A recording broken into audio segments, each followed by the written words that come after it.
Welcome to long-form content of Tech Bytes and News. This is a compilation on latest news and articles featured on Hacker News. You can find the original links of articles in the description. Please like and subscribe to support future content. Hope you enjoy.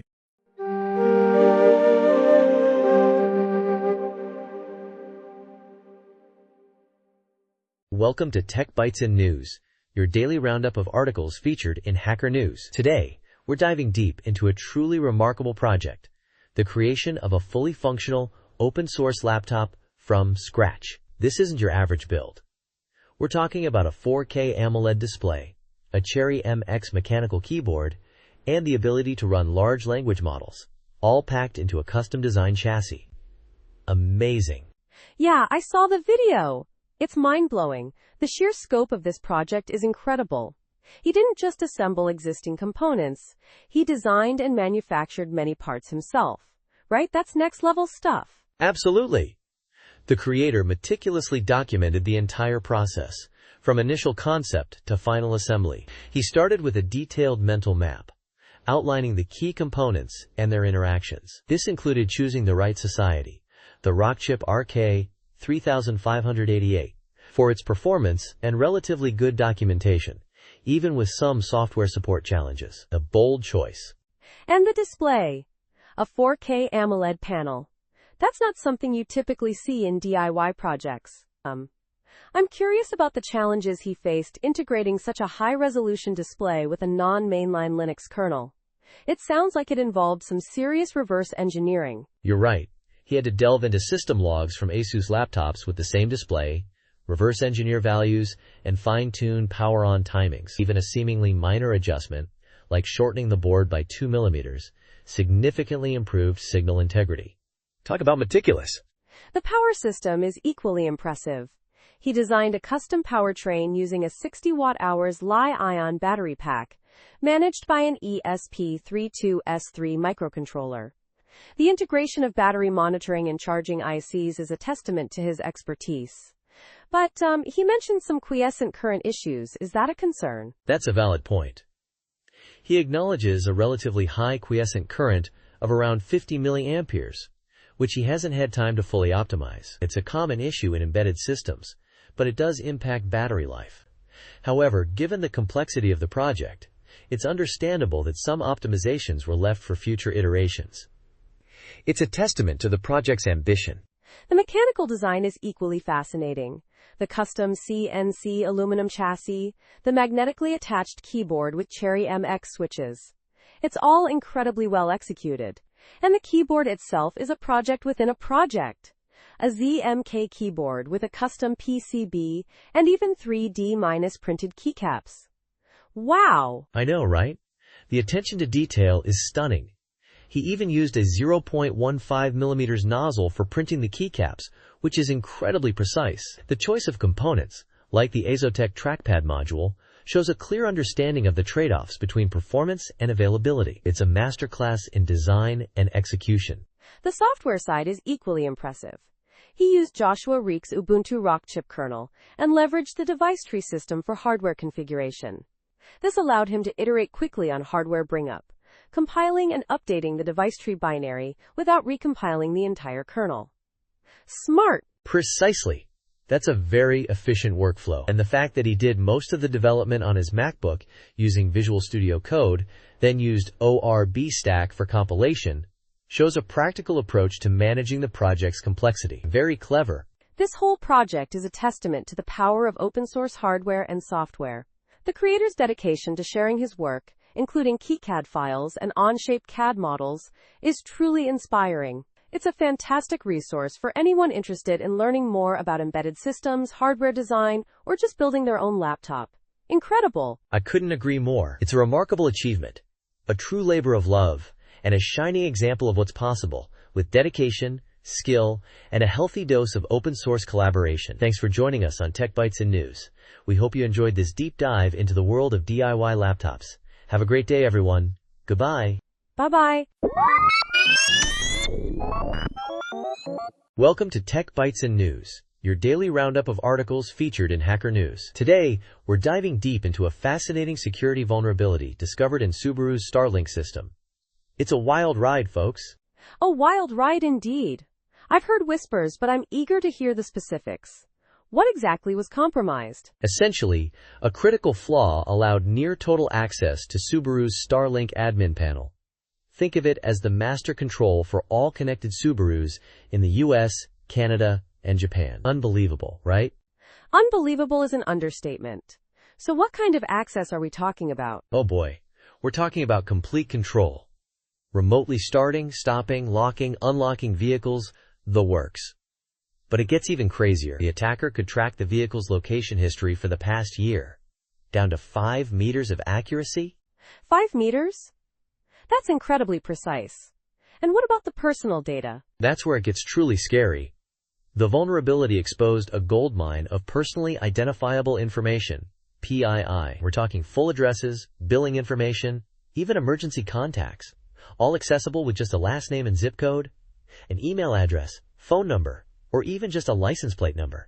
Wow, that's a massive breach of privacy. How did they find this vulnerability? It all started with a seemingly innocuous investigation. The researchers started by auditing the My Subaru mobile app, but found nothing exploitable. Then, a key observation was made. The my.subaru.com domain was a NAM for my.prod.subarux.com. This led them to discover a hidden admin panel, the Starlink admin portal. A classic case of finding the back door, huh? So how did they actually gain access? They found a vulnerability in the password reset functionality. The resetpassword.json endpoint allowed resetting passwords without any confirmation token. They then used a clever technique to enumerate employee emails, eventually gaining access to an account. They even bypassed 2FA by simply removing the client-side overlay from the UI. A surprisingly simple workaround. Incredible! So they essentially had complete control over any Subaru with Starlink? Did they actually test this? Absolutely. They even remotely unlocked a friend's car to demonstrate the vulnerability's impact. The friend received no notifications whatsoever. The whole thing was patched within 24 hours after the responsible disclosure, thankfully. That's reassuring, but terrifying at the same time. It highlights a significant vulnerability in connected car systems. What's the takeaway here? The vulnerability underscores the critical need for robust security measures in connected car systems. The sheer amount of PII accessible through this flaw is alarming. The reliance on trust within the system, allowing broad access to employees, is a major risk factor. It's a wake-up call for automakers to prioritize security and implement more stringent access controls. Absolutely. This is a crucial lesson for the entire industry. Thanks for breaking down this complex story for us. It's a reminder that even seemingly secure systems can have critical vulnerabilities. My pleasure. And that's all the time we have for today's Tech Bytes and News. Thanks for tuning in, and remember to stay safe out there in the digital world. Goodbye. Bye-bye. Welcome to Tech Bytes and News, your daily roundup of articles featured in Hacker News. Today, we're diving into a quirky blog post, London's Most Central Sheep, a delightful exploration of London's city farms and their ovine inhabitants. Ooh, sounds fun. I'm intrigued. Is this some kind of urban farming mystery? I'm picturing a Sherlock Holmes-esque investigation, but with sheep. Exactly. The author sets out to find the sheep closest to Trafalgar Square, the heart of London. He cleverly eliminates possibilities. Buckingham Palace, the zoo, even the Army's regimental mascot, which, by the way, is a ram named Private Derby 33 in Lichfield. Quite a name, E.H.? Hilarious. So where does the search lead him? A royal sheep farm, perhaps? Not quite. He focuses on city farms, and quickly identifies Vauxhall City Farm as the most central one. But it's not just about proximity. He meticulously documents his findings, providing details about the sheep's breeds, even their names. He's a true sheep enthusiast. Wait, he names the sheep? That's amazing. I'm already hooked. What are their names? And how many are there? Well, there's a Shetland sheep, whose name remains a mystery, a Herdwick ewe called Daffodil, or Daffy, and several more, including a group of Castle Milk Moorits at Spitalfield City Farm. He even mentions a donkey called Derrick. He counted 7 at Vauxhall and several more at Spitalfields. It's a whole sheep census. 7 sheep. And a donkey. This is better than any detective novel. But how does he determine which sheep is most central? Does he use GPS coordinates? Clever you! He doesn't explicitly mention GPS, but his methodology is quite rigorous. He uses Trafalgar Square as his central point, and visually assesses the sheep's positions within the farm's enclosures. He even takes photos to support his claims. It's a very visual and engaging post. I see. So it's a combination of geographical proximity and photographic evidence. Quite scientific, really. I wonder if he considered the sheep's movement throughout the day. Perhaps the most central sheep changes location? That's a great point. You're right, the author acknowledges that the sheep's position isn't static. Daffy, for instance, sometimes takes a strategic position on a raised platform, potentially altering her claim to the title. It adds another layer of complexity to the whole thing. This is brilliant. It's a seemingly simple question, but the author's approach is so thorough and entertaining. It's a testament to the power of observation and a love for the seemingly mundane. I'm inspired to go on my own urban sheep hunt. Absolutely. The blog post is a charming reminder to appreciate the unexpected details in our everyday lives. And it's a great example of how a seemingly simple question can lead to a surprisingly engaging and informative exploration. Thanks for sharing this delightful story. Until next time, listeners. Bye for now, and happy sheep hunting. Bye-bye. Welcome to Tech Bytes and News, your daily roundup of articles featured in Hacker News. Today we're diving into a fascinating piece by Bert Hubert on shifting cyber norms, specifically how Microsoft's email security practices are unexpectedly impacting single-use sign-on links. It's a real eye-opener. Yeah, I saw that. The core issue is that Microsoft security scanners are now not only checking links in emails, but also executing the JavaScript within those links, even triggering POST requests. This completely breaks the assumption that POST requests should only be initiated by the user, right? Exactly. Traditionally, GET requests are idempotent. They don't change anything.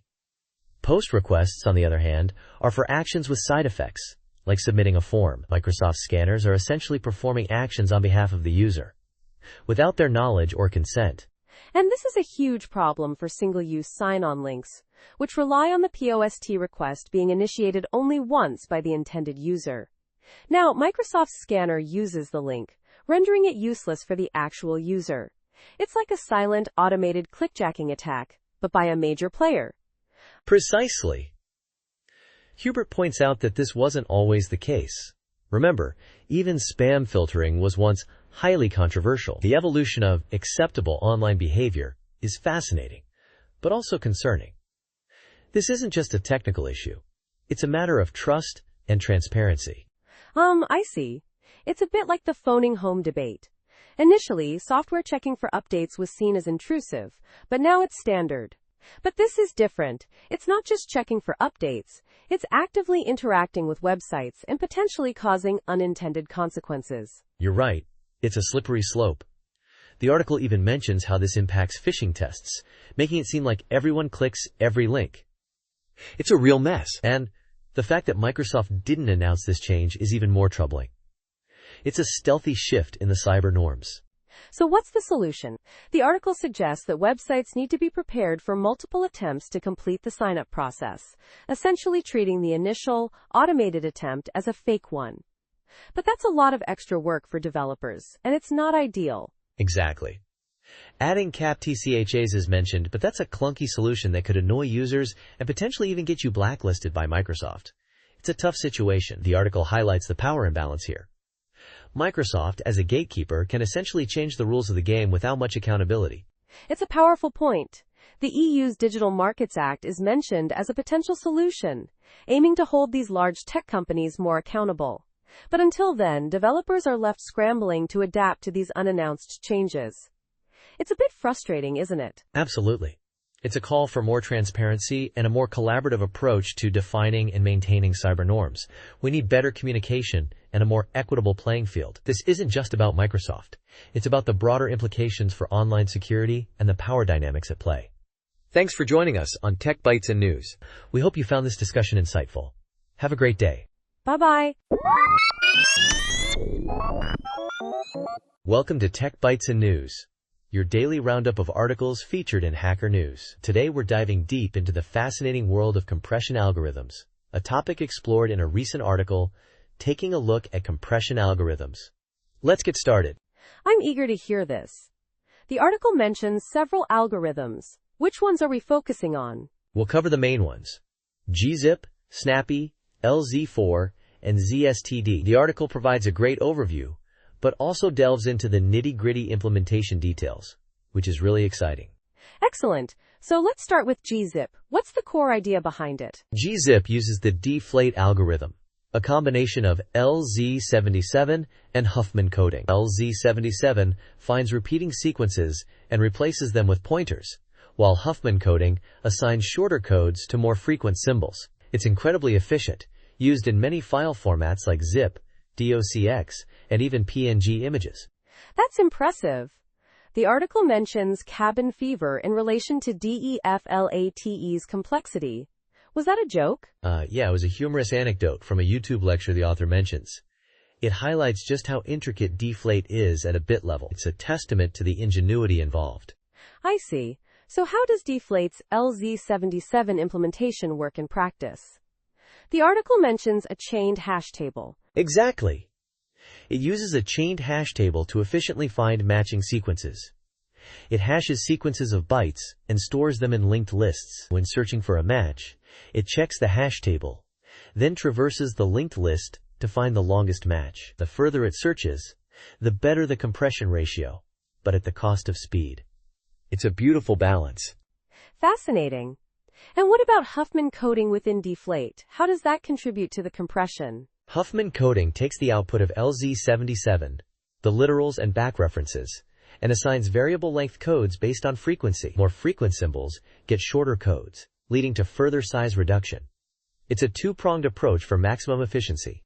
Got it. Let's move on to Snappy. The article says it prioritizes speed over compression ratio. How does it achieve that? Snappy is much simpler than deflate.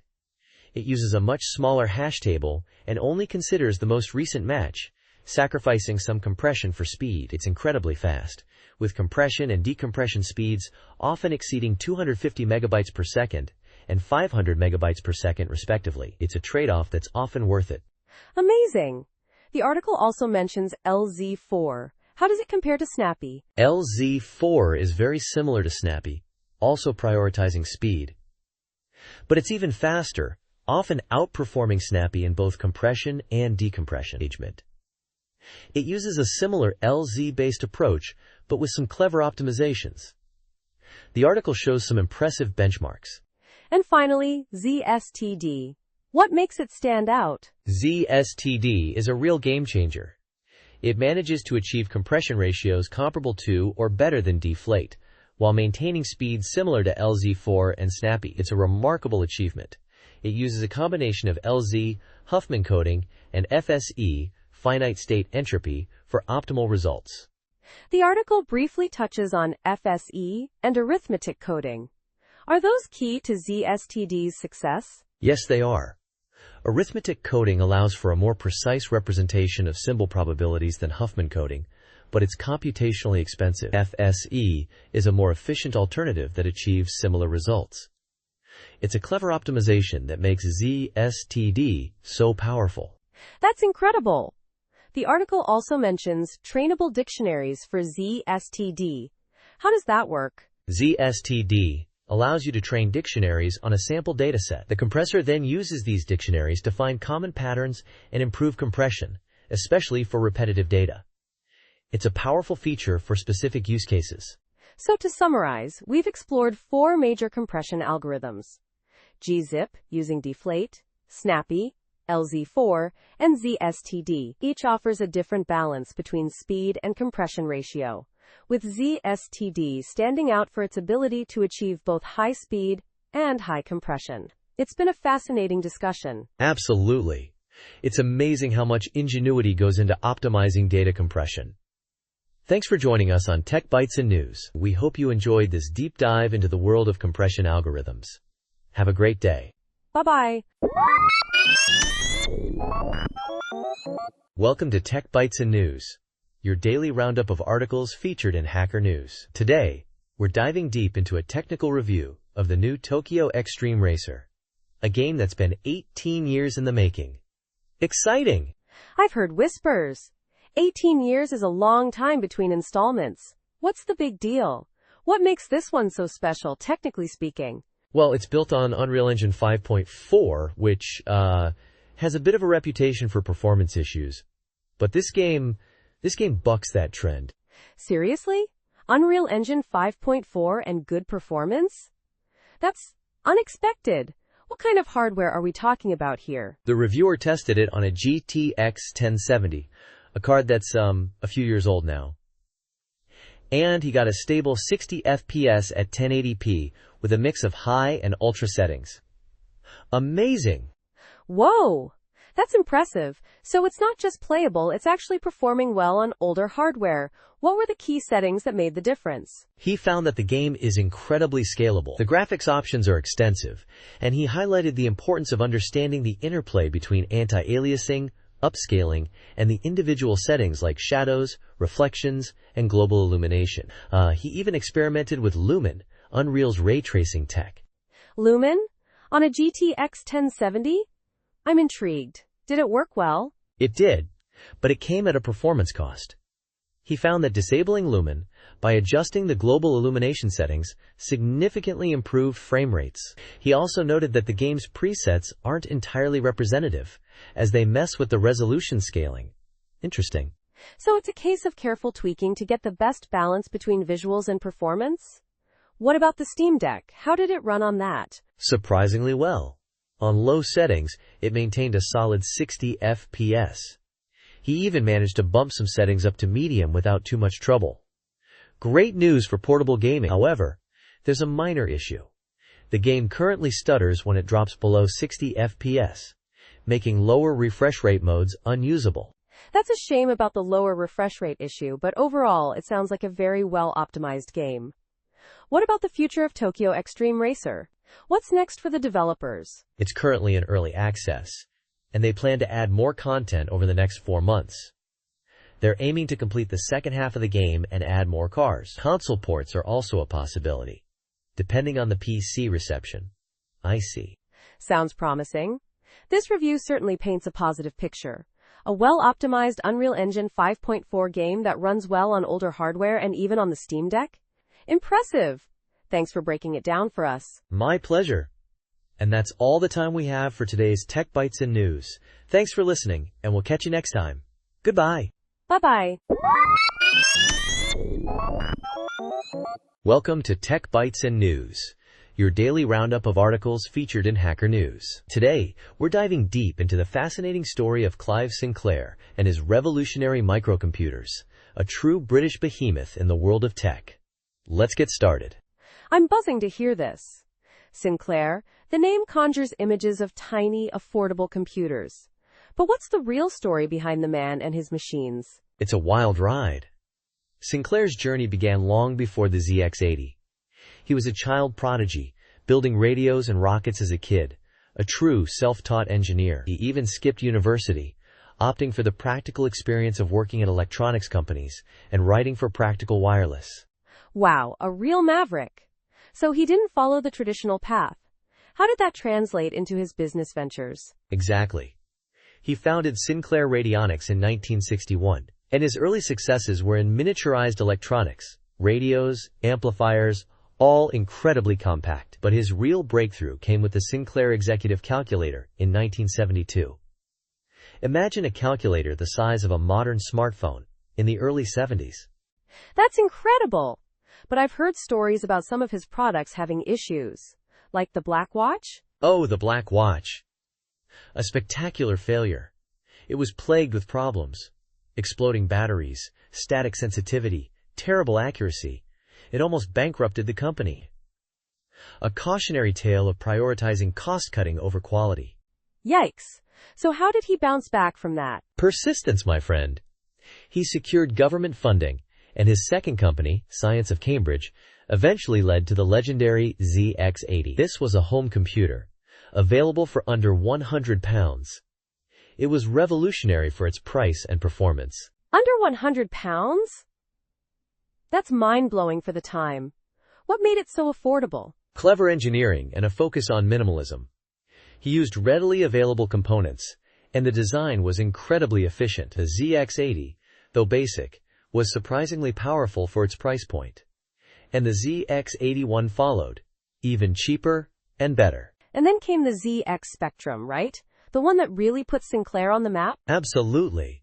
The ZX Spectrum was a game changer.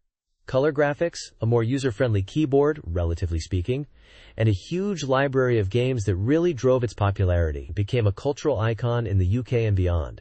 It's amazing how it impacted the UK gaming scene. But what about his later ventures? The QL, for example, didn't seem to fare as well.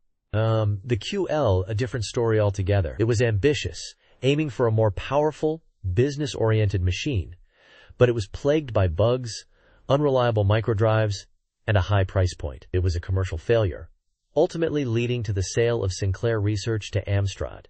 So a bit of a bittersweet ending then. Despite the QL's failure, his legacy is undeniable, isn't it? The ZX80 and Spectrum changed the landscape of home computing. Undeniably. Sinclair's impact is huge. He brought computing to the masses, making it affordable and accessible. His machines may have had their quirks, but they were incredibly influential, and his story is a testament to innovation and entrepreneurial spirit. He really did democratize computing in the UK. Thanks for joining us on Tech Bytes and News. Goodbye, and happy computing. Bye-bye. Welcome to Tech Bytes and News, your daily roundup of articles featured in Hacker News. Today, we're diving deep into a fascinating article about inspecting React server component activity using Next.js and OpenTelemetry. It's a game changer, folks. I'm really excited about this. React Server Components, RSCs, are amazing for performance, but debugging them has been a real headache. How does this OpenTelemetry approach solve that? Exactly. The problem is that browser dev tools are blind to what's happening server-side. Network requests from the server are hidden, and the RSC lifecycle is a black box. OpenTelemetry shines a light on all of that. So OpenTelemetry essentially gives us a network tab for the server? That's brilliant. Yeah, it's even better than that. It's a full observability framework. It lets us trace requests end-to-end, from the client all the way through the server-side rendering in our RSCs. We can see lifecycle events, data fetching operations, rendering times, the whole shebang. Wow. The article mentions using it with Next.js's app router. Is that crucial for this to work? The app router is a perfect match because it's built to leverage RSCs. It makes the integration with OpenTelemetry really smooth, but you can use OpenTelemetry with other setups too. It's not strictly Next.js dependent. Okay, and what about the traditional debugging methods? Console.log, the debugger, React dev tools. Are those completely useless now? Oh no, not useless, but definitely limited with RSCs. Console.log still works, but it's not as insightful as a full trace. The debugger can get you into the nitty-gritty, but it's not as high level as OpenTelemetry. React DevTools shows the component tree, but it can't see the server-side execution. I see. So OpenTelemetry provides a more holistic view.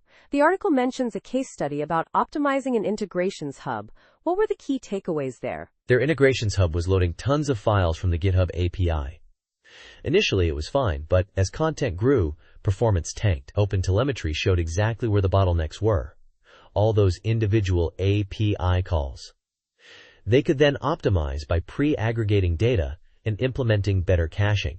Amazing! That's a perfect example of how OpenTelemetry can pinpoint performance issues you wouldn't even know existed otherwise.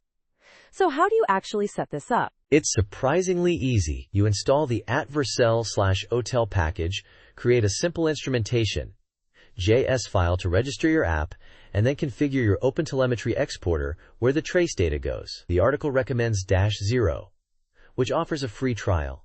Interesting. And what about custom spans? Is that something advanced users would need? Custom spans are for when you need even more granular control. You can create spans around specific code blocks to track expensive calculations, API calls, or any other part of your logic you want to monitor closely.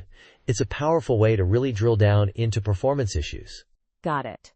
So in short, OpenTelemetry with Next.js and the app router is a must-have for anyone seriously working with RSCs.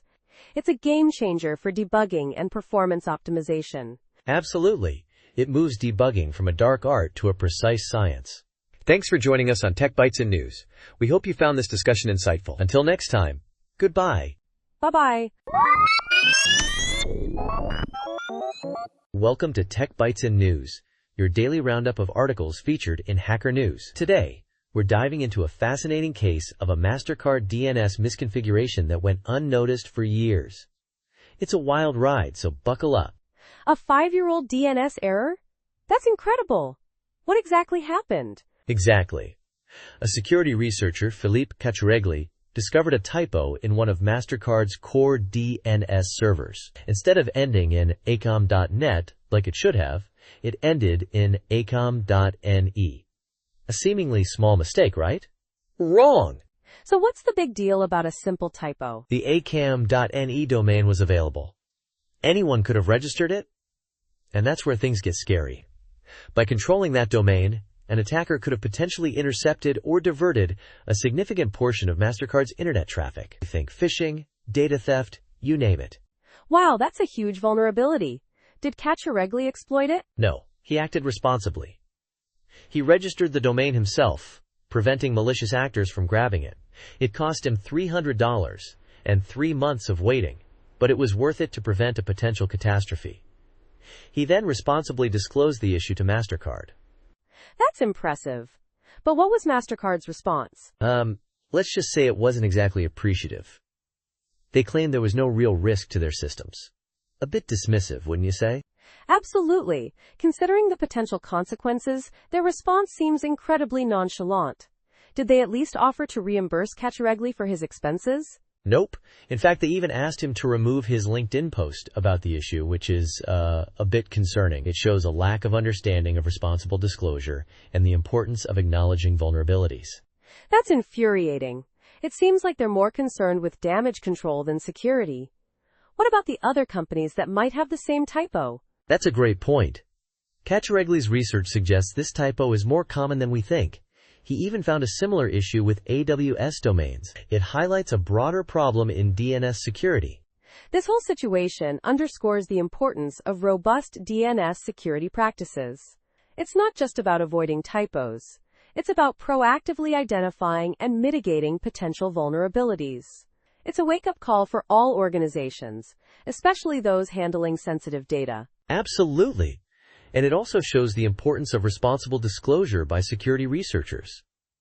Cacciaregli's actions prevented a potentially massive security breach. He deserves a lot of credit for his ethical and proactive approach. Definitely. This whole story is a reminder that even small mistakes can have huge consequences in the world of cybersecurity. We need to be vigilant and proactive in identifying and addressing these issues. Thanks for shedding light on this important topic. You're welcome.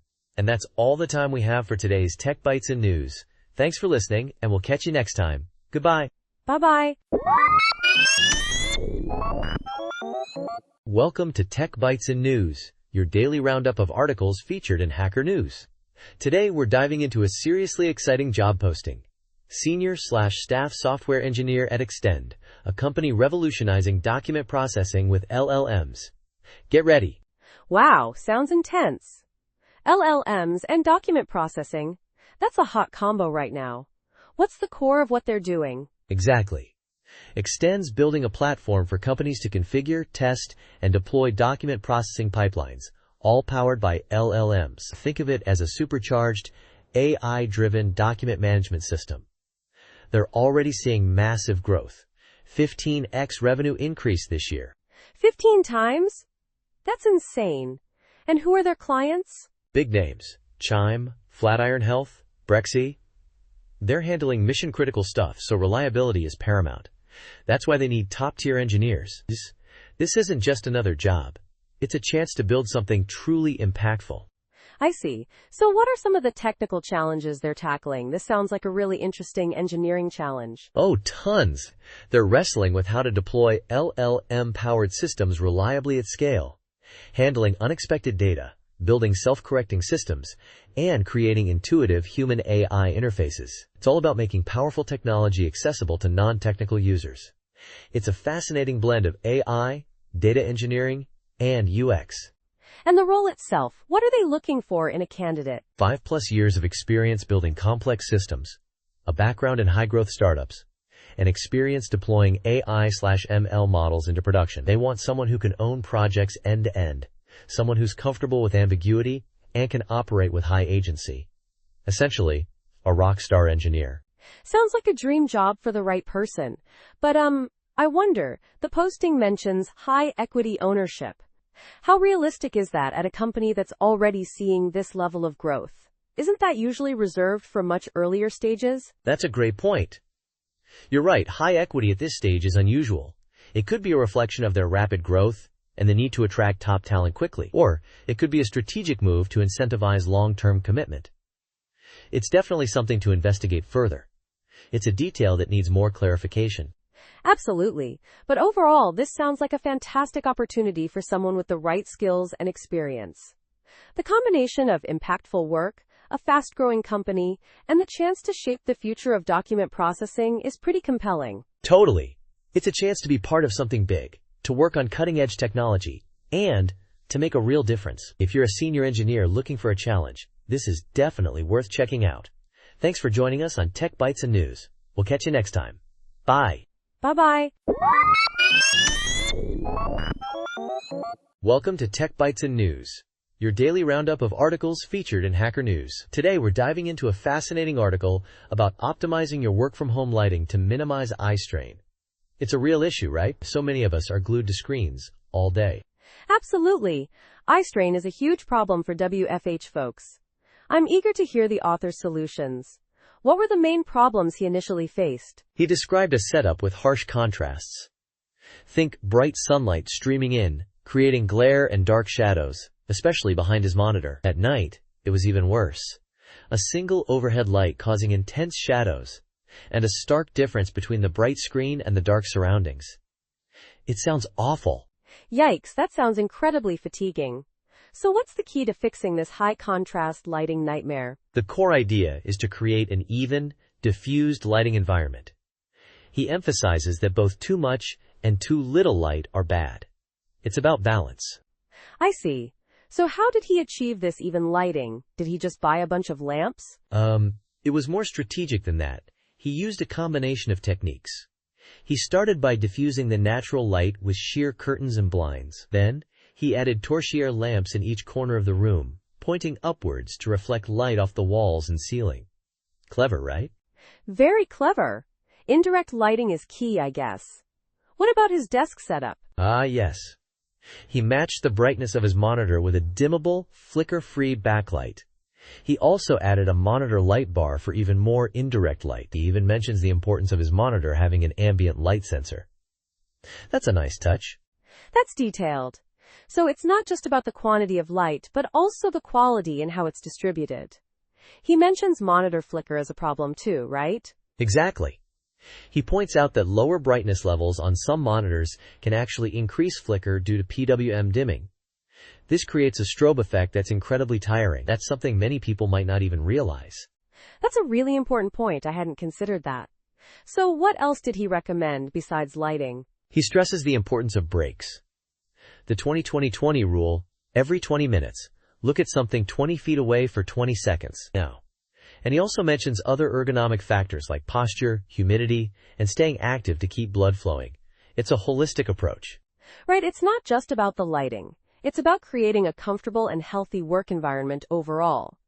So what's the overall takeaway here? Well, it's about creating a balanced, diffused lighting environment, using both natural and artificial light strategically. Prioritizing quality, dimmable, and flicker-free lighting is crucial. And of course, remember those breaks. It's all about taking care of yourself. Excellent summary. Thanks for breaking down this insightful article. It's given me a lot to think about regarding my own WFH setup. You're welcome. And remember, listeners, a well-lit workspace isn't just about looking good on video calls. It's about protecting your eye health and boosting your productivity. Thanks for tuning in to Tech Bytes and News. Have a great day, and remember to take those breaks. Goodbye. Bye-bye. Welcome to Tech Bytes and News, your daily roundup of articles featured in Hacker News. Today, we're diving deep into the incredibly detailed new map of U.S. waters, the National Hydrography Dataset Plus High Resolution, or NHD Plus High Resolution for short. It's a game changer, folks. A game changer? Wow, that sounds exciting. What makes it so special? Is it just higher resolution, or is there more to it? Oh, it's way more than just higher resolution. Think 32 million features. That's nearly 25 million linear features like rivers and streams, plus over 7 million area features including lakes, ponds, and wetlands. It's a massive upgrade from the previous medium-resolution dataset, which had a fraction of that data. Whoa, that's a huge jump in data. What kind of impact will this have on, say, environmental studies or infrastructure planning? Massive impact. Imagine the possibilities. More accurate flood modeling, better water resource management, improved infrastructure planning, even more detailed ecological studies. The detail is incredible. You can see how humans have shaped waterways, from irrigation canals in California's Central Valley to drainage systems in Louisiana. It's all there. I see. So it's not just about the sheer number of features, but also the richness of the data associated with each feature, right? Exactly. Each feature has a wealth of attributes. For lines, we're talking mean annual flow, slope, velocity, elevation, drainage area, you name it. For polygons, we have elevation, area, and more. And the NHD plus ID allows for linking to other datasets, opening up a world of possibilities for integrated analysis. That's incredibly powerful. How was the symbology designed? I mean, with that many features, it must have been a challenge to make it visually clear and understandable. It was a huge challenge. They used a classic topographic map style, inspired by the USGS, which is very familiar and intuitive, but they had to be clever with their color palettes and line weights to differentiate features at various scales. For example, ephemeral streams are shown with hatched lines, while pipelines have a distinct color. The area features use a neutral palette to avoid overwhelming the map. Interesting. So where can people access this amazing data set? It's available in ArcGIS Living Atlas, which means it's easily accessible through the ArcGIS system. You can use it in online maps and apps, in ArcGIS Pro for geoprocessing, or even in 3D scenes to create stunning animations. It's truly integrated into the whole ArcGIS ecosystem. This sounds like a significant advancement in geographic data. But I'm curious, what are some of the limitations or potential challenges associated with such a massive data set? Are there any concerns about data accuracy or maintenance? That's a great point. Maintaining accuracy and ensuring the data remains up to date will be a significant ongoing effort. The sheer volume of data also presents challenges in terms of processing and analysis. But the benefits far outweigh these challenges, I think. The potential for discovery and improved understanding is immense. I agree. It's a fantastic resource. And the fact that it's readily available through ArcGIS Living Atlas makes it incredibly accessible to a wide range of users. This is a huge step forward for hydrological research and applications. Absolutely. And there's more to come. Esri is planning follow-up blogs with tips and tricks for using this data. They're even showcasing it at the Esri User Conference, so stay tuned for more exciting developments. Thanks for joining us on Tech Bytes and News. We hope you enjoyed this deep dive into the NHD Plus high-resolution dataset, PELMS. Have a great day. Bye-bye. Welcome to Tech Bytes and News, your daily roundup of articles featured in Hacker News. Today, we're diving into a fascinating exploration of a glitchy, AI-generated Minecraft knockoff called Oasis Minecraft. It's less a faithful recreation and more a surreal, ever-shifting dreamscape. A glitchy Minecraft?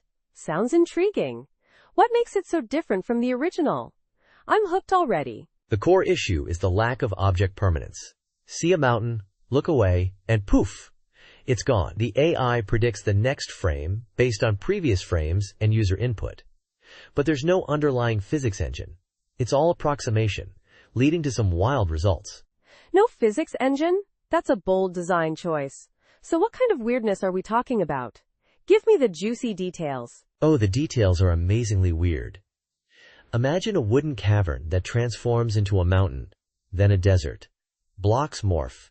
Stone becomes birch bark, then snow, then sand. It's constantly shifting. A chaotic ballet of textures and forms. Wow. That sounds Unsettling, yet strangely compelling. Does the player character have any agency in this world? Limited, at best. Building something? Look away for a second, and it vanishes. Your inventory is equally unpredictable. Items appear and disappear at random. You might find a pickaxe, use it for a few swings, and then it's gone. It's like trying to build sandcastles in a hurricane. So it's essentially a procedurally generated hallucination of Minecraft? That's a pretty apt description, I think. Precisely. And the goals are equally bizarre. The game lists objectives like, kill a zombie, but achieving them seems almost impossible given the instability of the environment. It's less a game and more an experience. I see. So is this a complete failure? Or is there something redeeming about this chaotic mess? I'm genuinely curious. That's the fascinating part. While it's certainly not a functional Minecraft clone, its very brokenness is strangely captivating. The constant, unexpected transformations, the unpredictable inventory, the ephemeral nature of the environment.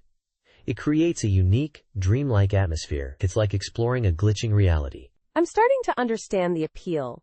It's like a digital acid trip, a Minecraft-flavored fever dream. Is this a deliberate artistic choice, or just a consequence of the assembly's limitations? The creators acknowledge the glitches in their technical report, attributing them to the model's size and training data. But I think there's an argument to be made that these glitches are what makes it interesting. A perfect simulation would be boring. This is art. I'm completely sold. This sounds like a fascinating case study in unintended consequences and the unexpected beauty of broken systems.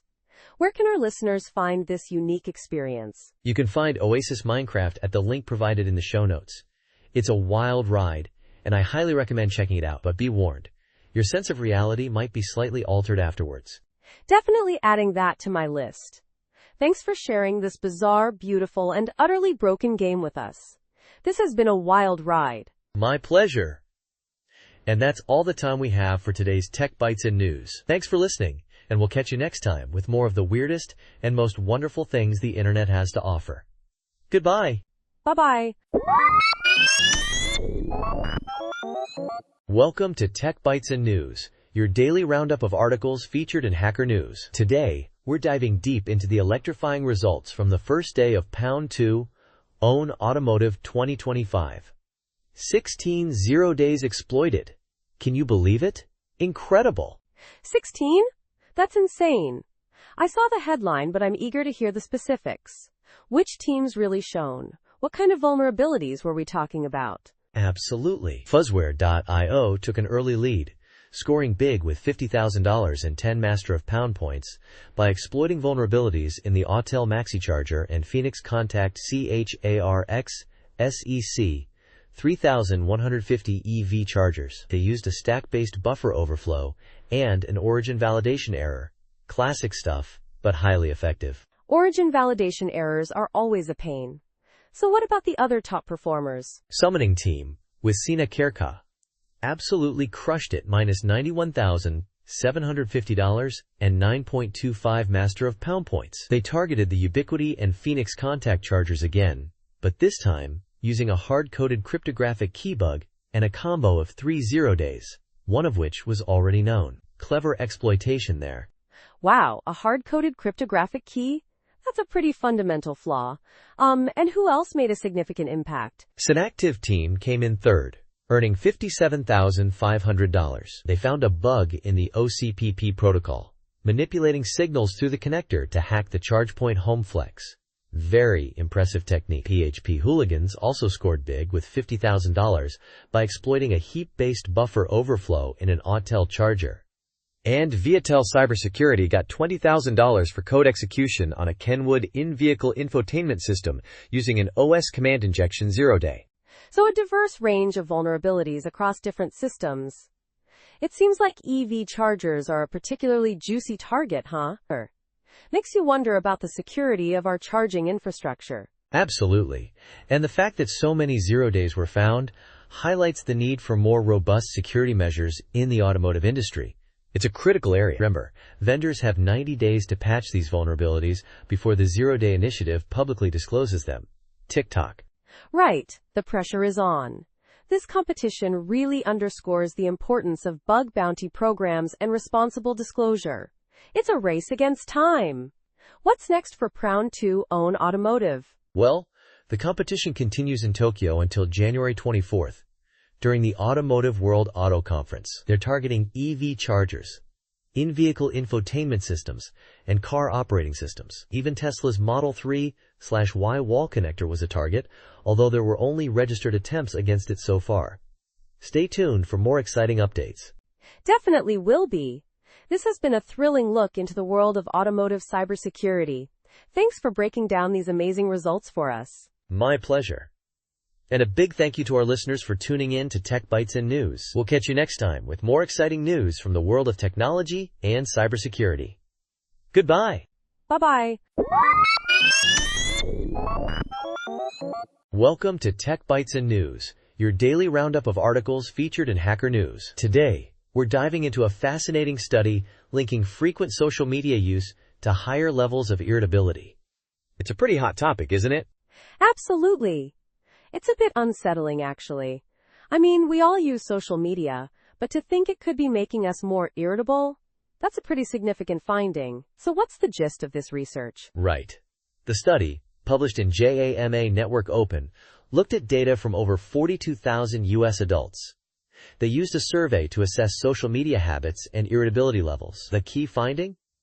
Frequent social media use, especially posting frequently, correlated with higher irritability scores. Wow, 42,000 participants. That's a substantial sample size. Did they control for other factors that might influence irritability, like anxiety or depression? Yes, they did. They accounted for both anxiety and depression in their analysis, using multiple linear regression models. Even after adjusting for those factors, the link between frequent social media use and irritability remained significant. It wasn't just a correlation with pre-existing mental health issues. I see. So it wasn't just that people who were already irritable used social media more. It was the social media use itself that seemed to contribute to the irritability? Exactly. And it wasn't just about how often they used social media. It was also about how often they posted. There was a clear dose-response relationship. The more frequently people posted, the higher their irritability scores. TikTok users, interestingly, showed the largest increase in irritability scores when posting multiple times a day. That's really interesting. TikTok's fast-paced, highly engaging nature might explain that. Did they look at different platforms individually? Yes. They looked at Facebook, Instagram, TikTok, and Twitter/X. While the effect was seen across all platforms, TikTok stood out. That's something to consider. The different dynamics of each platform. So what about political engagement?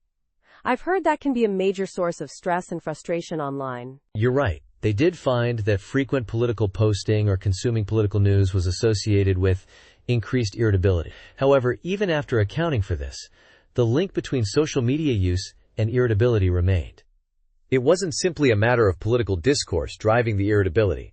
That's a crucial point. It suggests that the very act of engaging with social media, regardless of content, might be a factor. But isn't correlation not causation? Could there be other underlying factors at play? Absolutely. The study itself acknowledges that it can't definitively prove causation.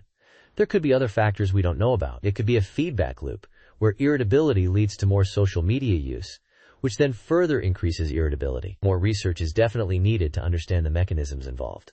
Definitely. This is a really important area of research, with significant implications for mental health. It highlights the need for a more nuanced understanding of social media's impact on our well-being. It's not just about depression and anxiety, but also about these more subtle, yet equally impactful, negative emotions like irritability. Precisely. And that's why this study is so valuable.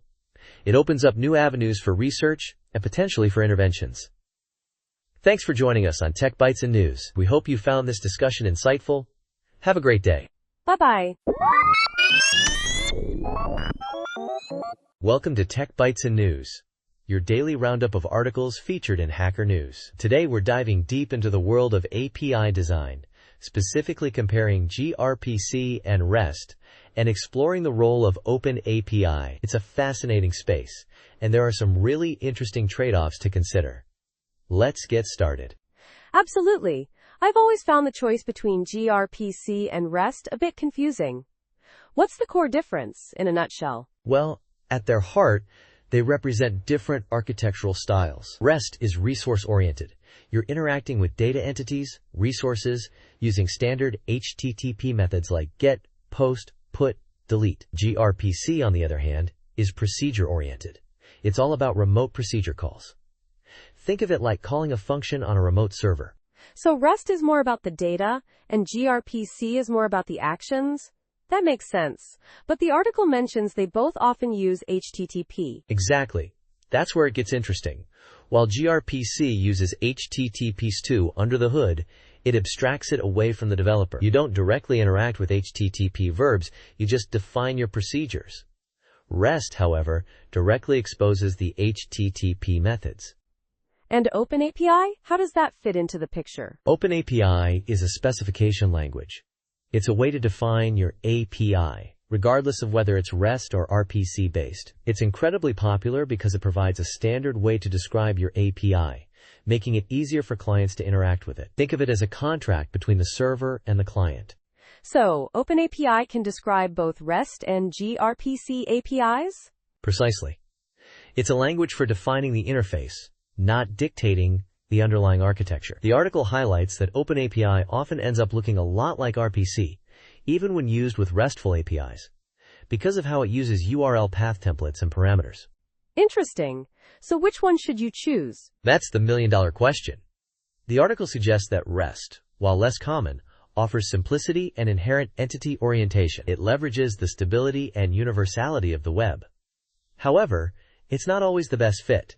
Right, and the article emphasizes that true REST is actually quite rare. What about gRPC then? gRPC shines when performance and efficiency are paramount. Because it uses a binary protocol and HTTP/2, it's often faster and more efficient than REST. It also simplifies development by abstracting away the HTTP details. But it does require specific client libraries, unlike REST, which can be accessed with basic HTTP tools. So a trade-off between ease of use and performance? What about the downsides of gRPC mentioned in the article? Yeah. One key downside is that gRPC requires specific client libraries, unlike REST. Also, things like proxying and handling concurrent updates are more complex with gRPC than with REST. REST has established mechanisms for these things, while gRPC often requires custom solutions. I see. So it's a matter of choosing the right tool for the job, based on your specific needs and constraints. The article also mentions the importance of entity-oriented design, regardless of whether you choose REST or gRPC. Absolutely. Organizing your API around entities rather than just procedures improves structure and maintainability. It's a best practice regardless of your chosen API style. It's a way to bring order to what can otherwise become a chaotic mess of procedures. So to summarize, REST is simpler but might not be as performant, gRPC is faster but requires more specific tooling, and OpenAPI provides a standard way to define either. And the choice depends heavily on the project's needs and constraints. Exactly. It's a nuanced decision, and the article does a great job of highlighting the trade-offs. Thanks for joining us on Tech Bytes and News. We hope this discussion has shed some light on the complexities of API design. Have a great day. Bye-bye. Welcome to Tech Bytes and News, your daily roundup of articles featured in Hacker News. Today we're diving into a fascinating debugging saga from the EdgeDB team. They encountered a perplexing issue while porting network I/O code from Python to Rust, specifically within a new HTTP fetch feature using the request library. The problem? Intermittent test failures on ARM64 CI runners, initially appearing as deadlocks. Less than / person1 greater than, less than person1 greater than. A deadlock on ARM64 but not x86-64? That's unusual. What were their initial suspicions? Yeah, very strange. Their first thought was a difference in memory models between Intel and ARM64 architectures. Intel's model is stricter, while ARM's is more weakly ordered, potentially leading to inconsistencies in how memory writes are observed across threads. Less than, person1 greater than, less than, person1 greater than. So, different memory ordering could cause a deadlock?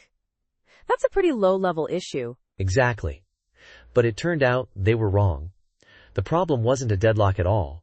The process had actually crashed, undetected by the test runner. They used AWS's root access to SSH into the ARM64 runner, and, after some initial confusion with Docker containers and process namespaces, found a core dump.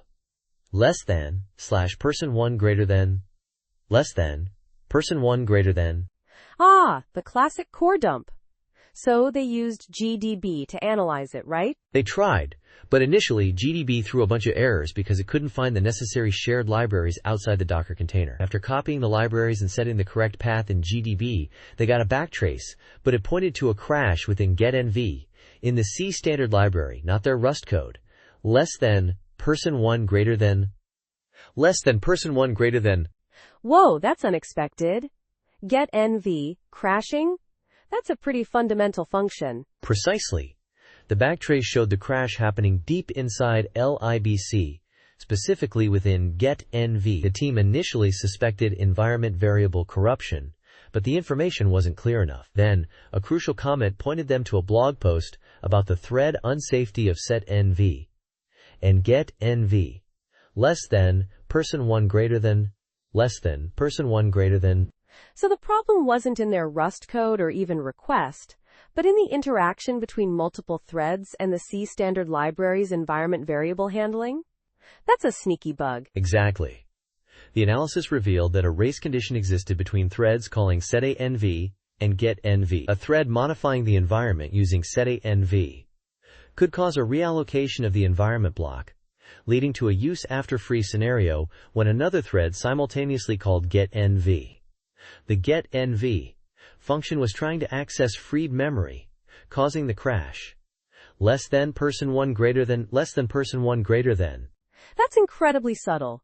How did they pinpoint the exact cause? Through careful examination of the GDB output, they noticed that a register, x20, pointed to an invalid memory location. By comparing the memory around this location with the current environment block, they found that the environment variables SSLCERTFILE and SSLCERTDIR were the point of divergence. These variables were set by OpenSSL a dependency of Rust-native-TLS, which request uses /person1 greater than, /person1 greater than.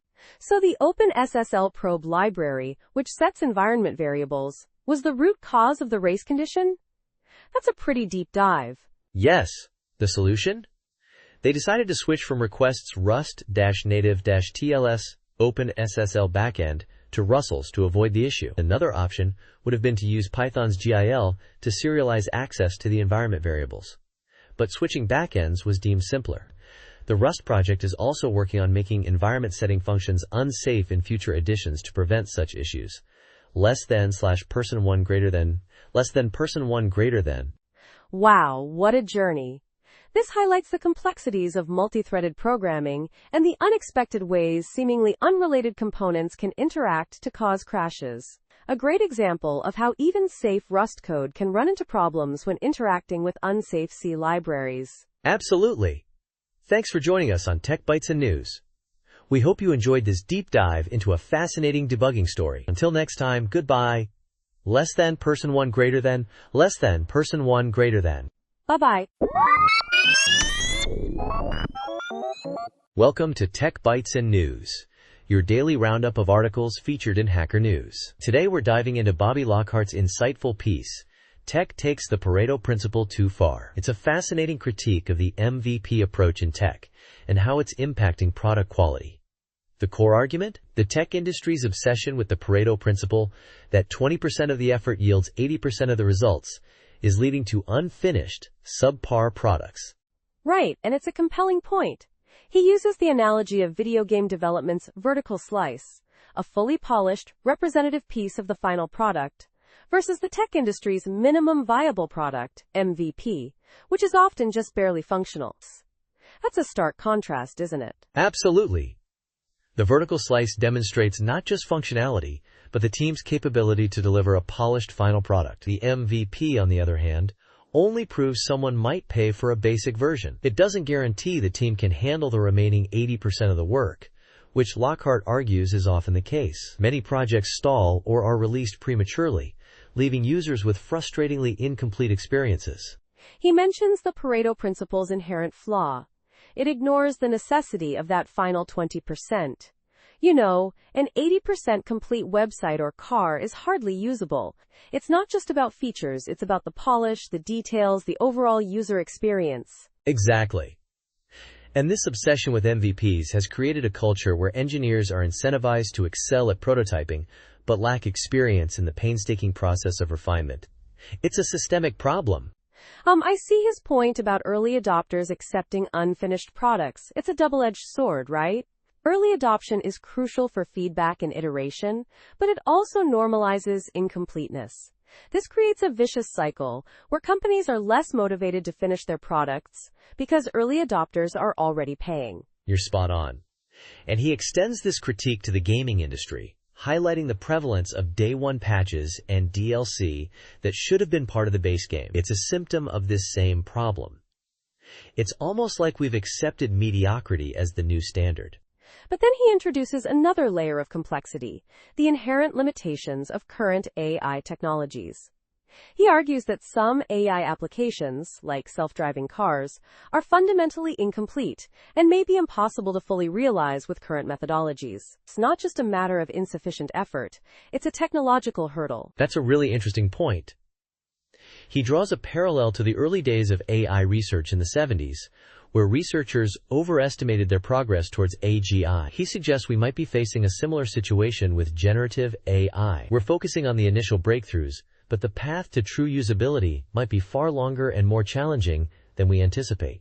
So he's not entirely dismissing the Pareto principle, but he's arguing that its application in tech has gone too far. It's a valuable tool for prioritization, but not a justification for releasing unfinished products. It's a call for a more craftsman-like approach, focusing on quality and completeness over just achieving minimal functionality. Precisely. He advocates for a shift towards a more holistic approach, prioritizing the final product's quality and user experience. A chair isn't 80% complete just because you can sit on it. It's the details that matter. It's a powerful message for both developers and investors. A really thought-provoking article. Thanks for breaking it down for us. My pleasure. And that's all the time we have for today's Tech Bytes and News. Thanks for listening, and we'll catch you next time. Goodbye. Bye-bye. Welcome to Tech Bytes and News, your daily roundup of articles featured in Hacker News. Today we're diving into a fascinating paper on lossless compression of vector IDs for approximate nearest neighbor search. It's a game changer, really. Exciting stuff. Absolutely.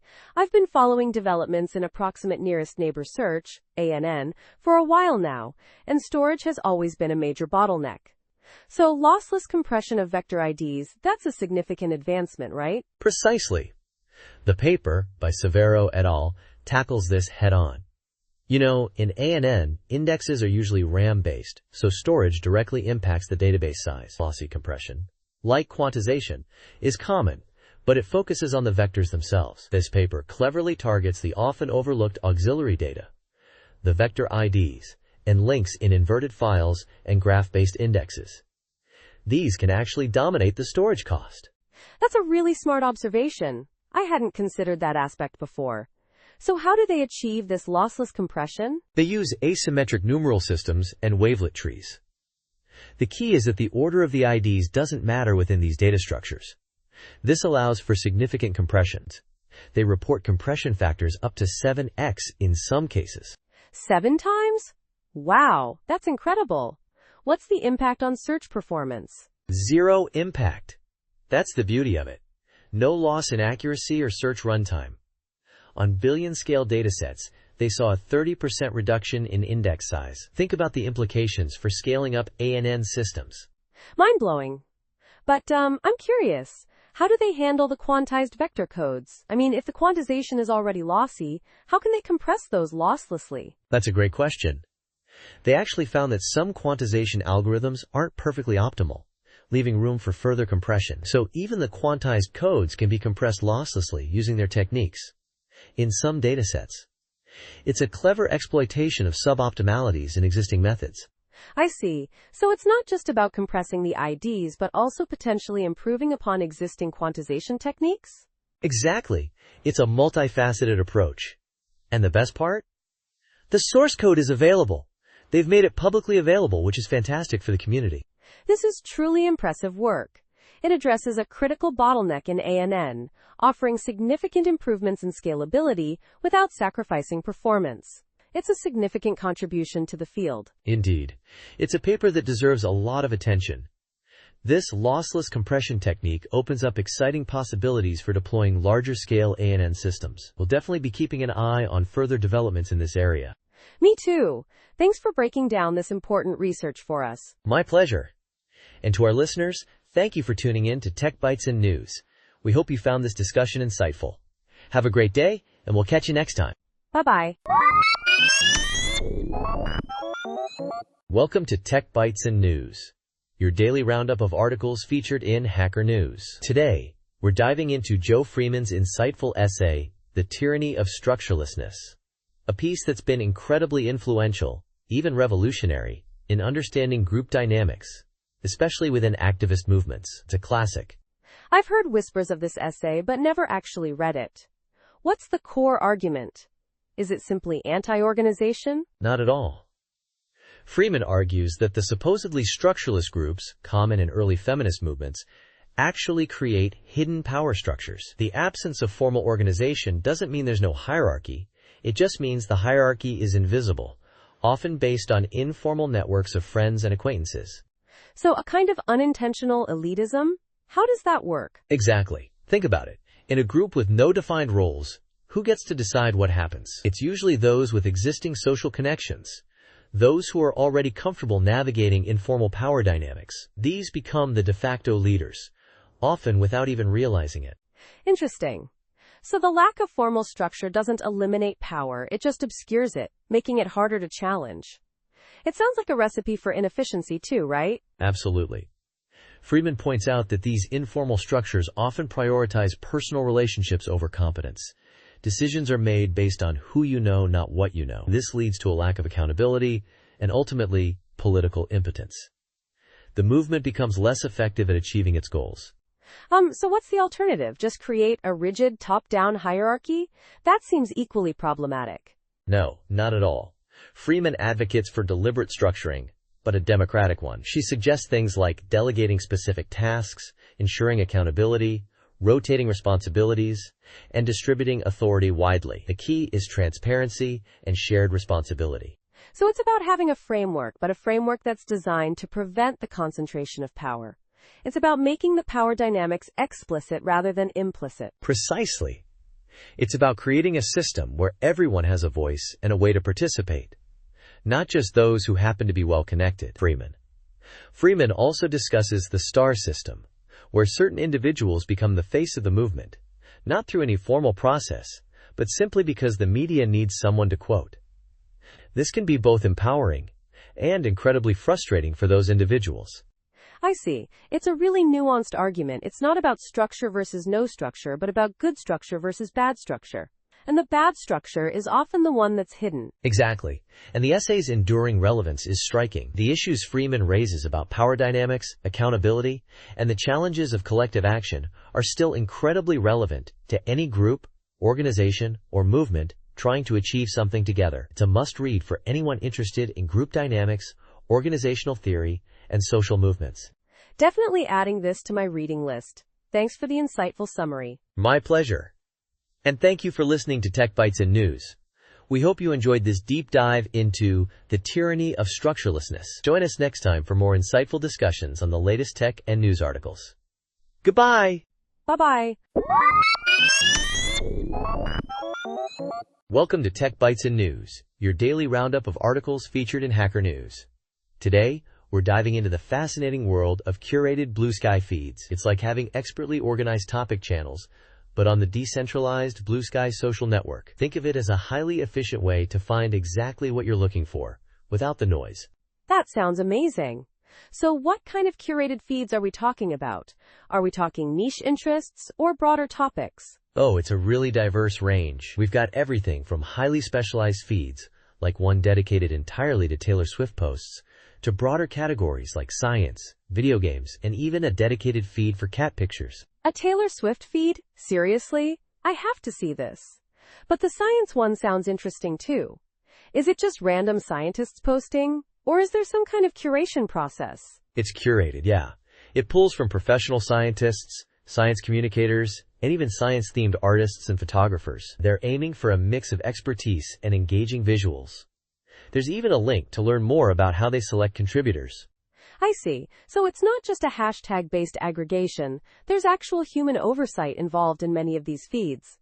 That's a smart approach. What about the broader categories? Search. Are they just simple hashtag searches? Not exactly. Some are hashtag-based, like the hashtag Bookski feed for book lovers. But others use a combination of keywords, hashtags, and even specific user lists to ensure quality and relevance. For example, the Black Sky feed uses a combination of hashtags and an algorithm to highlight posts from Black users. They even have a process for reporting inappropriate content. That's a really interesting approach to community building within a decentralized network. It addresses potential issues with bias and moderation in a clever way. Are there any feeds that focus on more visual content? Absolutely. There are several. There's a dedicated feed for cat pictures and another for dog pictures, but also feeds for art, both trending and curated Discover feeds. They even have a feed for trending images from artists, filtering out AI-generated content. Pretty neat, huh? That's impressive. It seems like they've thought about a lot of different content types and user interests. Are there any feeds that are more interactive or community-driven? Yes! The Fitness Sky feed is a great example. It encourages users to post their workouts, diet tips, and progress using specific hashtags to ensure visibility. It's all about building a community around health and wellness. There are similar community-focused feeds for fashion, music, and even cooking. This is really well thought out. It's not just about passively consuming content. It's about actively participating in themed communities. It seems like Bluesensky is trying to create a more focused and engaging experience than some other platforms. What about the technical side? How are these feeds actually implemented? That's a great question. Many of these feeds are built using tools and services specifically designed for creating and managing Blue Sky feeds. Some are even using custom algorithms to curate content based on various factors, like popularity, recency, and keywords. It's a pretty sophisticated system. It's fascinating how much thought has gone into creating these curated feeds. It really enhances the user experience on Bluesensky. It seems like a great way to discover new content and connect with like-minded individuals. It's a clever way to organize the decentralized nature of Bluesensky. Exactly. It's a testament to the creativity and ingenuity of the Blue Sky community. And that's it for today's episode of Tech Bytes and News. We hope you enjoyed this deep dive into the world of curated Blue Sky feeds. Thanks for listening, and we'll see you next time. Bye-bye. Welcome to Tech Bytes and News, your daily roundup of articles featured in Hacker News. Today, we're diving deep into the fascinating world of Simple CPU Design, a website dedicated to teaching computer architecture through hands-on building. It's all about bridging the gap between theory and practice, you know? Exactly. I've always found that building something yourself really solidifies your understanding. So, this website uses a practical approach, right? Building a CPU from scratch? Precisely. The creator argues that truly understanding computer architecture requires building it. They've developed a series of simple CPUs, starting with incredibly minimal designs and gradually adding complexity. It's a brilliant way to learn, step by step. Think of it as a pedagogical masterpiece. I see. So it's not just about the hardware though, is it? The site also emphasizes the software side, the interaction between hardware and software? Absolutely. The site stresses the importance of understanding the entire system, how software translates into tangible results. They even use image processing examples, like finding Bob the Bug in an image, to illustrate the practical applications. It's incredibly engaging. That's a clever approach. Using a fun visual like Bob the Bug makes it more relatable. But, doesn't this approach require specialized tools like Xilinx ISE? Might that be a barrier for some learners? That's a valid point. While Xilinx ISE is used in some of the labs, the site also offers simulations and implementations using other tools like Logisim, a free digital electronic simulator. There are even breadboard implementations. They really cater to different levels of access to resources. That's impressive. So it's not just about building one version of the simple CPU. There are multiple versions, each adding complexity and new features. It's like a progression, right? Exactly.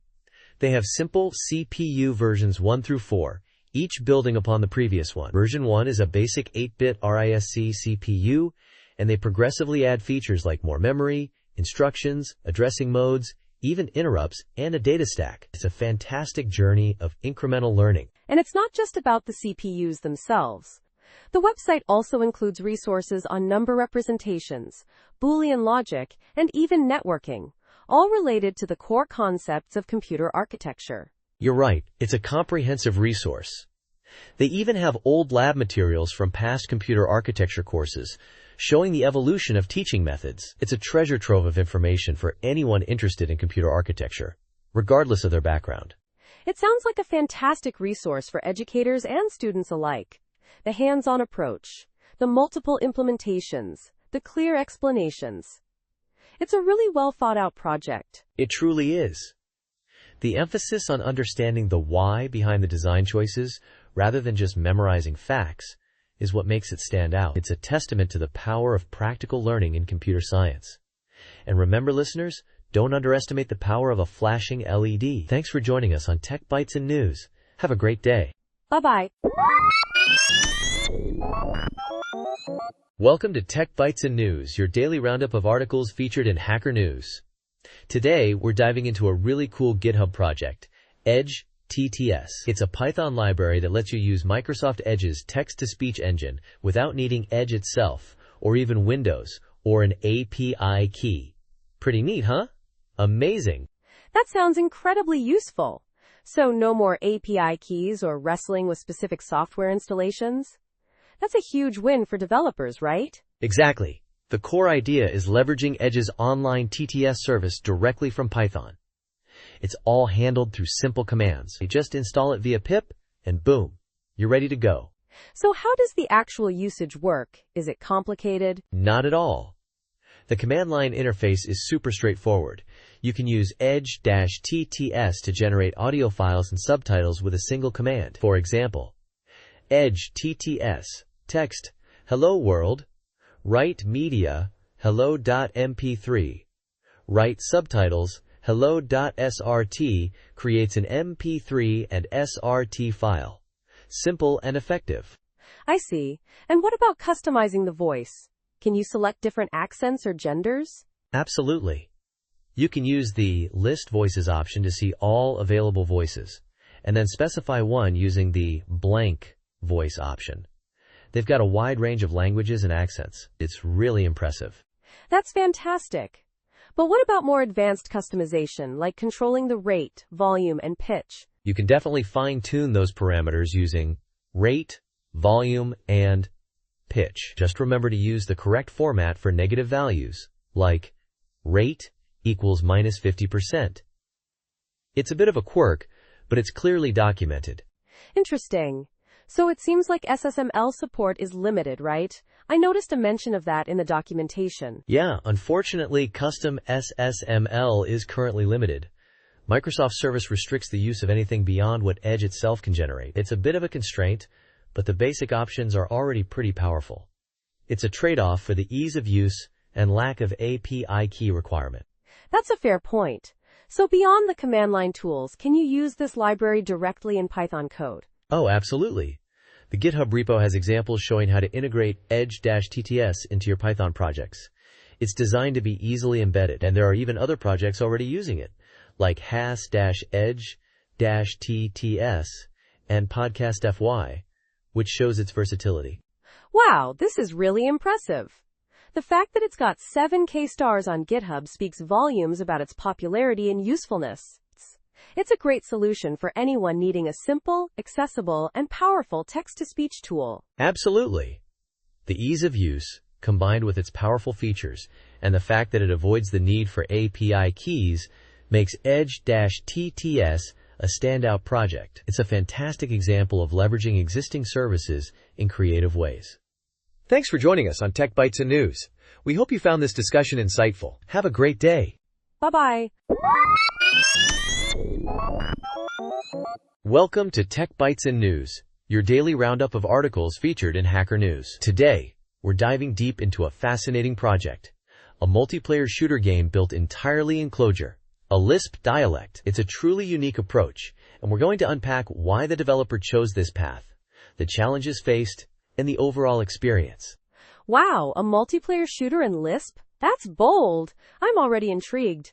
What were the developers' motivations behind this unconventional choice? Exactly. The developer, a self-proclaimed Clojure enthusiast, used it for both front-end and back-end development. Clojure script compiles to JavaScript, making web deployment seamless. But the real kicker is the REPL, the Read Evil Print Loop. It allowed for live updates to the game without browser refreshes, drastically speeding up development. Think of it as real-time coding and testing. Incredibly efficient. That's a huge advantage. I can see how that would accelerate the process. But a multiplayer game requires robust networking. How did they handle that in Clojure? That's where things get interesting. They initially built the networking from scratch, using several Clojure async libraries like Aleph, Manifold, and Core.async. They sent world snapshots to players at 20 ticks per second, handling spellcasting, damage, and deaths asynchronously. It was a monumental task, they admit, but it gave them complete control. It sounds intense. Intense is an understatement. Building a networking layer from scratch is a huge undertaking. Did they use any specific game engine or framework? They used Babylon.js for graphics, choosing it for its features, documentation, and community support. Shadow-CLJS facilitated the integration with ClojureScript, making the process smoother. They also implemented a custom rule system, inspired by Odoyle rules, to manage game logic. This system uses a global game database, a large hash map, to store all game data. Rules are triggered based on conditions defined in the hash map. A global hash map for all game data? That sounds potentially problematic for scalability, doesn't it? Wouldn't that become a bottleneck as the game grows? That's a valid concern. The article doesn't explicitly address scalability issues with the global hash map, which is a significant point. It's a trade-off between simplicity and potential performance limitations as the player base and game complexity increase. It worked for their prototype, but it might not scale well for a larger, more complex game. Yes, the developer highlights the difficulties of state management in game development. While Clojure's immutability is beneficial, it adds complexity. They had to create their own abstractions, and even a custom DSL, to manage the intricate game state. The lack of a strong Clojure game development community also presented challenges, making it a more isolating experience compared to working with mainstream engines. I see. So essentially, they traded the benefits of a mature ecosystem for the flexibility of Clojure, but at a cost.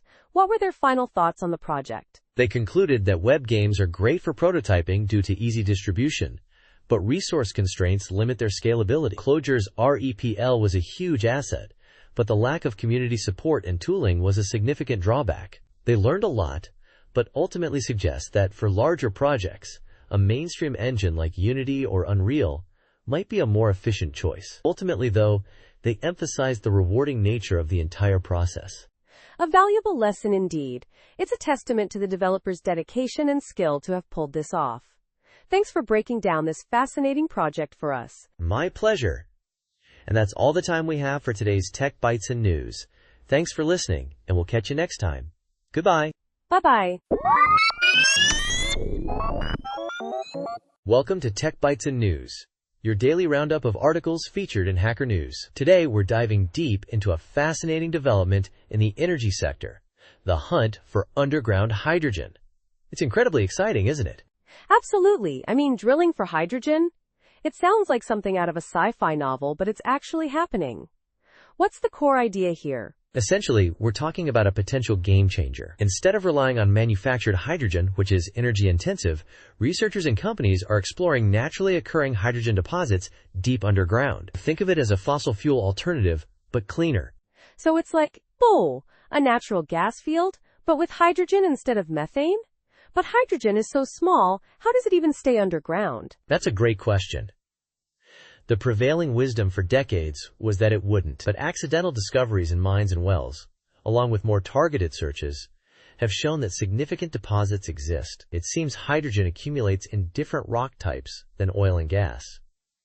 Iron-rich rocks like olivine, under specific temperature and pressure conditions. Interesting. And how much hydrogen are we talking about? Enough to make a real difference? Some estimates suggest 1 trillion tons. That's enough to potentially satisfy global demand for centuries. This has spurred a global rush, with companies like Coloma in Australia already raising hundreds of millions of dollars for exploration. Wow, that's a huge investment.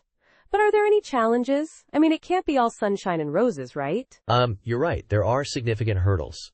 We don't know how much is economically extractable, or even the best way to find it. The extraction techniques are still being developed, borrowing from the oil and gas industry. But better methods are needed. And what about the environmental impact? Hydrogen is clean burning, but... Exactly. While hydrogen itself is carbon neutral, there are indirect effects that can prolong the lifespan of other greenhouse gases, and it's often found with methane, a potent greenhouse gas. Leaks during extraction could be a major problem. Plus, there's the issue of transportation. Hydrogen isn't very dense, making storage and transport costly.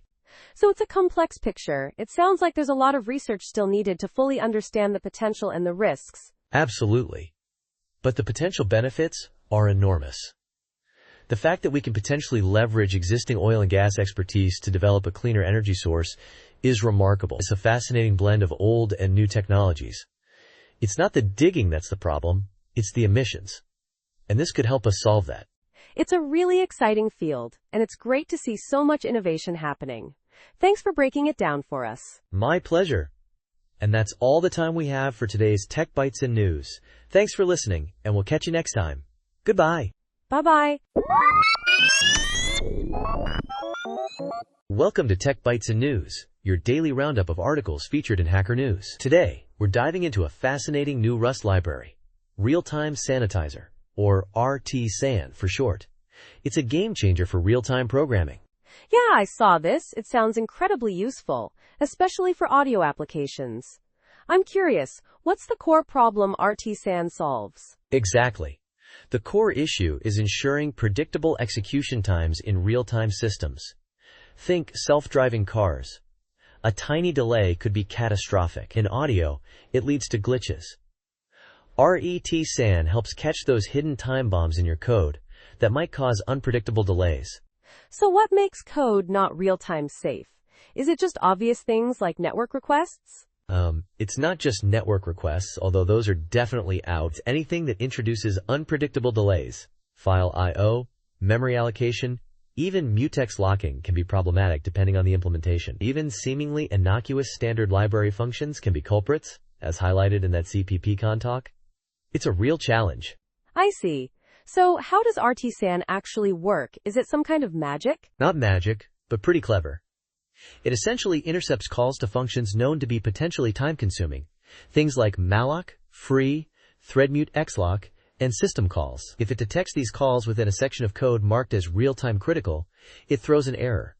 It's a runtime check, not a compile time one.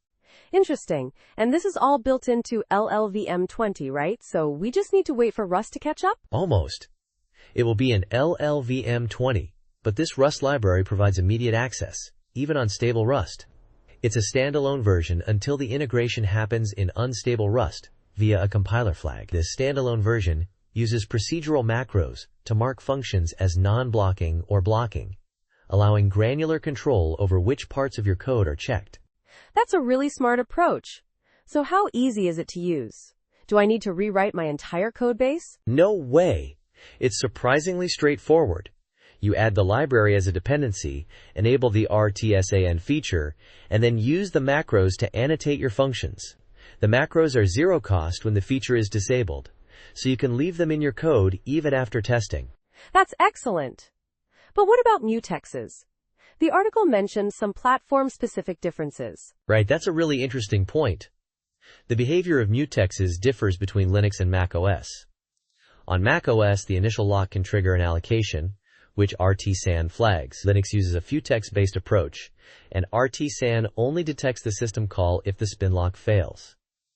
It's a bit nuanced, and highlights the complexities of real-time programming. So it's not a perfect solution, but it's a huge step forward. What other features are there? Besides non-blocking, there's blocking to mark known non-real-time safe functions, scoped disabler to temporarily disable checks, and nosanitize_realtime to disable checks entirely for a function. Plus, You can customize RTSN's behavior with runtime flags. It's very flexible. This sounds amazing. Where can people learn more and contribute? Definitely check out the GitHub repo, the original RTSAN project, and the official documentation. There's also a Discord server and an email address for feedback and contributions. This is a fantastic project, and I'm really excited to see how it evolves. Less than / person 1 greater than? Less than person 1 greater than. Thanks for joining us on Tech Bytes and News. We hope you found this discussion on real-time sanitizer insightful. Until next time, goodbye. Bye-bye. Welcome to Tech Bytes and News, your daily roundup of articles featured in Hacker News. Today, we're diving deep into a fascinating Haskell implementation of an x86 assembler, leveraging the power of the Escardo Oliva functional. It's a really clever approach, isn't it? Absolutely. I'm particularly intrigued by how they tackle the challenge of x86 jump instructions. You know, the variable length of those jumps based on the offset, right? That's a real head-scratcher in assembler design. Exactly. The problem is that you can't determine the size of a jump instruction until you know the distance to its target, but you don't know the distance until you've assembled the code between them. It's a classic chicken and egg situation. Classic. So how does the Escardo Oliva functional solve this circular dependency? I'm guessing it's not magic, but it sounds pretty close. It's not magic, but it's elegant. The Escardo Oliva functional frames the problem as a game. Each move is choosing the encoding, 2 or 5 bytes, for a jump instruction. The goal of the game is to minimize the total size of the assembled code. Clever, huh? I see. So it's essentially finding the optimal strategy for encoding the jumps to minimize the overall size. But how does it actually find this optimal strategy? That's where the selection functions come in. They're defined using a helper function called argentf. This function iteratively explores possible encodings, discarding invalid ones, those that violate the -128 to 127 byte offset constraint for short jumps. It keeps track of the history of moves, ensuring consistency. So it's a kind of search algorithm, but one that's cleverly integrated with the functional programming paradigm. Right? It's not a brute force search, is it? No, it's not brute force. It's more of a sophisticated search, guided by the argentf function and the constraints of the x86 instruction set. The beauty is that it's all expressed within the elegant framework of the Escardo Oliva functional. The article mentions using a bigatimes function. What's that all about? Bigatimes is the core of the Escardo Oliva functional. It takes a list of selection functions, one for each jump instruction, and a predicate that defines the outcome, total code size. It then uses these to compute the optimal sequence of moves, jump encodings, that minimize the outcome. It's a higher order function that elegantly handles the dependencies between jump instructions. So, the bigatimes function orchestrates the whole process, using the selection functions to explore possible encodings and the predicate to evaluate the outcome. Fascinating. Precisely. The examples in the article demonstrate how changing the length of a loop in the assembly code affects the optimal encoding chosen by optimal play, highlighting the algorithm's ability to adapt to different code structures. It's quite remarkable. I'm still trying to wrap my head around the J-monad mentioned in the code. Could you elaborate a bit on its role? Sure. The J-monad, defined as type JRX equals X to R to X, is crucial for representing the selection functions. It allows the selection functions to access the history of moves and to return a move that depends on that history. It's a clever way to manage the state of the game as it progresses. So it's not just about finding the optimal encoding, it's also about doing it in a way that's consistent and efficient, thanks to the monadic structure. Got it. Exactly. The whole approach is a testament to the power of functional programming and its ability to elegantly solve complex problems. This Haskell implementation provides a clean and efficient solution to a problem that's often tackled with more cumbersome methods in other languages. It's a really impressive demonstration of functional programming techniques. I'm definitely going to delve deeper into the code and try to understand it better. Thanks. Thanks for this insightful discussion. My pleasure. And to our listeners, thank you for joining us on Tech Bytes and News. We hope you found this discussion as enlightening as we did. Until next time, goodbye. Bye-bye. Welcome to Tech Bytes and News, your daily roundup of articles featured in Hacker News. Today we're diving into a fascinating blog post detailing the alarming rise of paper mills and their impact on academic publishing. Specifically, we'll be discussing a particularly egregious example involving MDPI and a paper featuring roaming tomatoes. Yes, you heard that right. Roaming tomatoes? Intriguing. This sounds like a wild ride.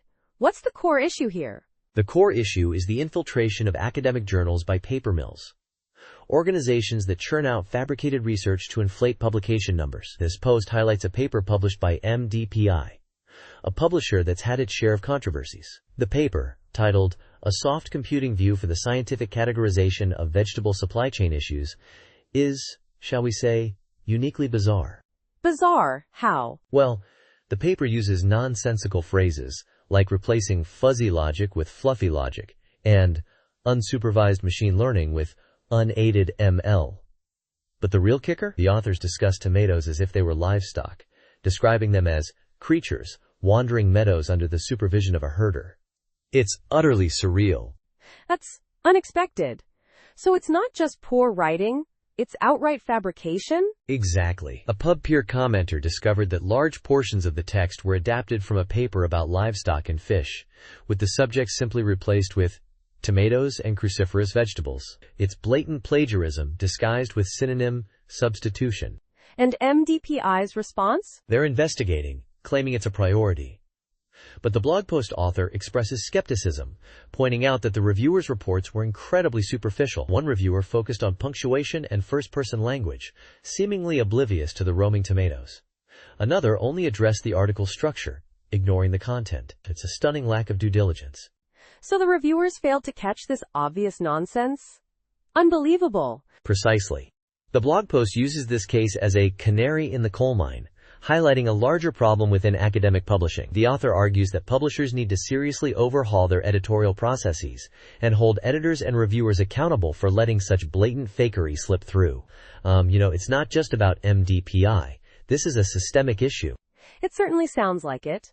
The author mentions similar issues with other publishers, like Hindawi, which ultimately had to withdraw thousands of papers. This is a serious threat to the integrity of scientific research. Absolutely. The blog post concludes by emphasizing the growing importance of trustworthiness in academic journals. Publishers need to act decisively to maintain credibility and prevent the further spread of disinformation. The future of academic publishing depends on it. A compelling argument. Thanks for breaking down this bizarre, yet crucial, story. My pleasure. And to our listeners, thanks for tuning in to Tech Bytes and News. We'll catch you next time with more insightful discussions on the ever-evolving world of technology and news. Goodbye. Bye-bye.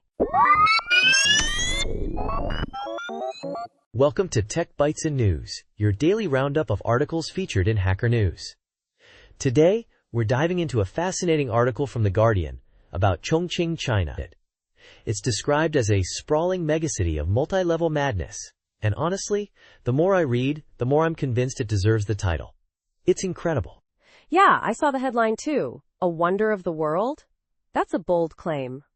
What makes Chongqing so unique, according to the article? Well, it's not just unique, it's utterly mind-bending. The article describes it as Hong Kong on steroids. A city built on impossibly steep mountainsides and valleys, where neighborhoods cling to cliffs, connected by elevated roads that are 20 stories high. Can you imagine? 20 stories? That's insane. The article mentions the metro lines going through residential skyscrapers. That sounds like something out of a science fiction movie, and picturing a scene from Inception, actually. Exactly. The author even compares navigating the city to a game of snakes and ladders, or the movie Inception. It's a truly multidimensional experience. Getting from point A to point B isn't just about walking a few blocks. It involves stairs, underground escalators, walkways, lifts, and even cable cars. So it's not just visually stunning, but also incredibly challenging to navigate. I wonder how the locals manage their daily commutes. The article highlights that it's become a tourist attraction in itself. There's even a specific metro station, Liziba, where the metro line passes through the 8th floor of a residential building. It's become a popular Dhaka point, a millennial term for checking off travel bucket list items by posting photos on social media. Dhaka, huh? Interesting. So the very act of navigating this chaotic urban landscape has become a tourist attraction. That's a unique twist. But, I'm a little skeptical about the wonder of the world claim. Isn't it just a product of rapid, perhaps unsustainable urban development? That's a valid point. I see what you mean. The article doesn't shy away from the chaotic nature of Chongqing. It's certainly not a perfectly planned city, but the sheer scale of its verticality, the way it's adapted to its challenging geography, and the unique cultural phenomenon of the Dhaka tourism. It's undeniably impressive, even if it's a bit overwhelming. I guess it's a matter of perspective. It's certainly not your typical city, and the author's enthusiasm is infectious. The descriptions of the commutes alone are amazing. I'd love to see it for myself. The author's experience of being stranded in Beijing and then discovering Chongqing almost by accident is also a great anecdote. Absolutely. The article paints a vivid picture, and the author's personal experiences really bring the city to life. It's a testament to the power of storytelling and how a seemingly chaotic place can become a wonder, at least in the eyes of the beholder. Thanks for joining us on Tech Bytes and News. We hope you enjoyed this deep dive into the multi-level madness of Chongqing. Goodbye. Bye-bye. Welcome to Tech Bytes and News, your daily roundup of articles featured in Hacker News. Today, we're diving deep into the infamous THERAC-25, a medical device whose failures led to tragic consequences. We'll be exploring a hands-on assignment from MIT's 6.033 course, focusing on the software and concurrency issues that caused those failures. Exciting, right? Absolutely. The THERAC-25 is a classic case study in software safety. I'm particularly interested in how a seemingly simple interface could lead to such catastrophic errors. So, let's get started. Right. The assignment starts with familiarizing ourselves with the THERAC-25's operator interface. It's a text-based interface, showing parameters like beam type, energy, and treatment time. Imagine a screen full of numbers, and the potential for errors is immediately apparent. Exactly.